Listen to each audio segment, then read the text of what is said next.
और हमारे साथ हमारे सहयोगी इस वक्त जुड़ गए हैं। पवन नारा कोलकाता से हैं, मनीष भट्टाचार्य भी कोलकाता से हैं और ओंकार सरकार भी कोलकाता से हमारे साथ जुड़ गए हैं। पवन, आपके पास में आ रही हूं। बंगाल का रुख बदल चुका है, बंगाल की जनता ने जनादेश भारतीय जनता पार्टी को दिया है। इस वक्त क्या माहौल है, कितना उत्साह बीजेपी के खेमे में है और क्या तैयारी ममता बनर्जी आज कर रही?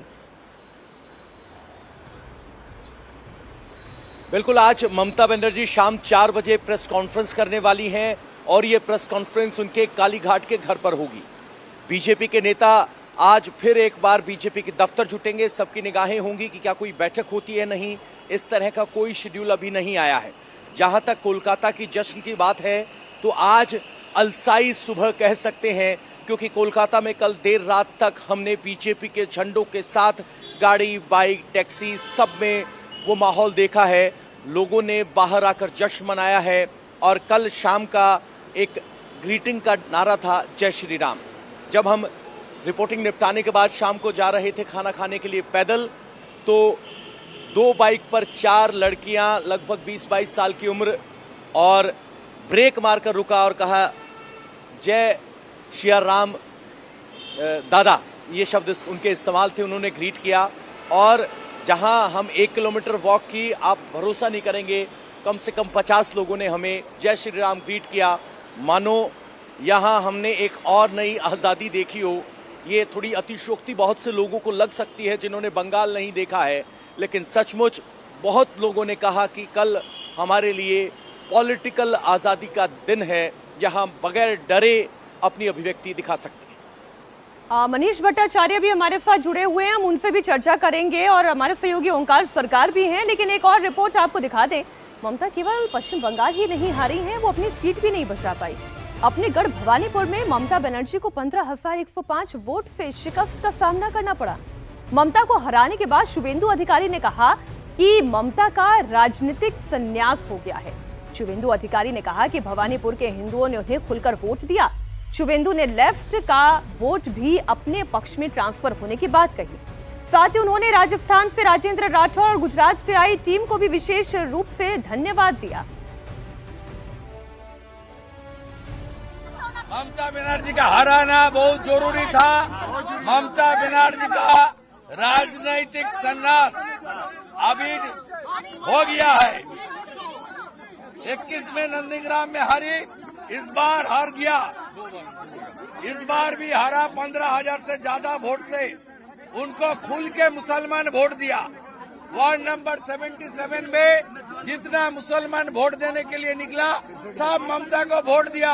और मुझे हिंदू, सिख, जैन, बुद्धिस्ट लोग ने आशीर्वाद देकर जिताया। ये जीत हिंदुत्व का जीत है, ये जीत बंगाल का जीत है, ये जीत नरेंद्र मोदी जी का जीत है। जो बंगाली हिंदू एरिया है चेतला 82 नंबर वार्ड, वो खुल के वोट डाल दिया। और सीपीएम का जो लूथ सपोर्टर है, हिंदू सपोर्टर, सब लोग वोट किया। सीपीएम का 14,000 वोट था भवानीपुर में, वो कम से कम 10,000 वोट मुझे ट्रांसफर कर दिया। मैं नीचे जो सीपीएम का वोटर्स है उनको भी आभार प्रकट करता हूँ। और चेतला में जितना भी बंगाली हिंदू है, सब लोग खुल के वोट किया। इसका साथ गुजराती, जैन, मारवाड़ी, हमारी पूर्वांचली, सिख समाज, सब लोग खुल के वोट किया। मैं खास करके राजस्थान का 8 एमएलए को प्रणाम करता हूं। राजेंद्र राठौर जी का नेतृत्व में ये लोग बहुत काम किया मेरे लिए।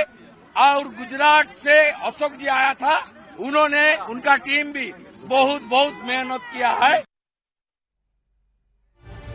मनीष भट्टाचार्य हमारे साथ इस वक्त कोलकाता से ही लाइव जुड़े हुए हैं। मनीष, शुभेंदु अधिकारी का जो है लहजा वही बता रहा है कि इस जीत से वो कितने गदगद है और उसमें पार्टी के पूरे संगठन ने कितनी ताकत के साथ काम किया। लेकिन ममता बनर्जी अभी भी ये कह रही है कि ये तो वोट की लूट हुई है। आज बीजेपी की प्लानिंग क्या है, उनका प्लान ऑफ एक्शन क्या होने जा रहा है और ममता बनर्जी अब कैसे इसे वोट चोरी का रंग देने जा रही हैं?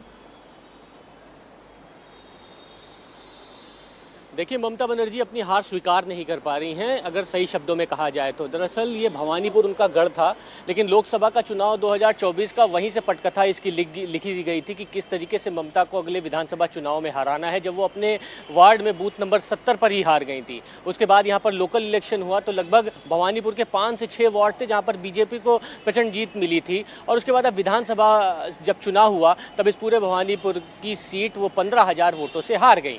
बीजेपी ने जिस तरीके से रणनीति बनाई वो भवानीपुर से लेकर पूरे पश्चिम बंगाल तक के उसका असर देखने को मिला, लेकिन अब बीजेपी तमाम विधायकों से, सारे विधायकों को कहा गया है कि आप अपने इलाके में जाएं, लोगों से बातचीत करें, कोई भी हल्ला गुल्ला नहीं करना है।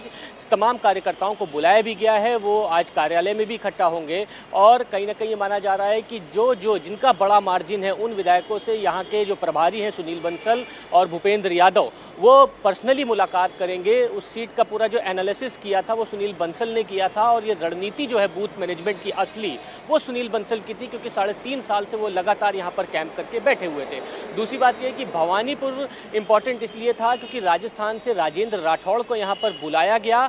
इस पूरे भवानीपुर के इंचार्ज तो थे ही, और असली चाणक्य उनको इसलिए भी माना जा रहा है कि मारवाड़ी कम्युनिटी से लेकर गुजराती कम्युनिटी को एक सिरे से उन्होंने जोड़ा, और उनके जो बूथ है, ममता के बूथ पे लगभग 4 राजस्थान के नेताओं को डिप्लॉय किया। बूथ नंबर 70 जिसमें रवि नैयर, राजेंद्र राठौड़, अशोक सैनी, इस तरीके सोमकांत शर्मा, इस तरीके के तमाम नेता सिर्फ एक ही बूथ पर शामिल हुए और उस बूथ पर घूम घूम के प्रचार किया। रवनीत बिट्टू से लेकर तमाम जितने भी हर कम्युनिटी, सिख कम्युनिटी से सिख नेता को बड़ा बुलाया गया, राजपूत कम्युनिटी से राजेंद्र राठौड़ को बुला दिया गया, गुजरात कम्युनिटी से वहां पे बुलाया गया, पश्चिम बंगाल में तमाम बड़े नेता हर जगह घूम रहे थे, लेकिन हर कम्युनिटी के हर तबके का जो नेता बड़ा था वो भवानीपुर में लगातार दौरे कर रहा था। और उसका मनीष, बीजेपी का माइक्रो मैनेजमेंट है, नेताओं को कहां पर लगाना है, किस आबादी के हिसाब से लगाना है, ये बीजेपी बखूबी जानती है, और इसी का नतीजा है कि बंगाल में कमल खिला है और ममता बनर्जी अपना गढ़ भी हार गई हैं।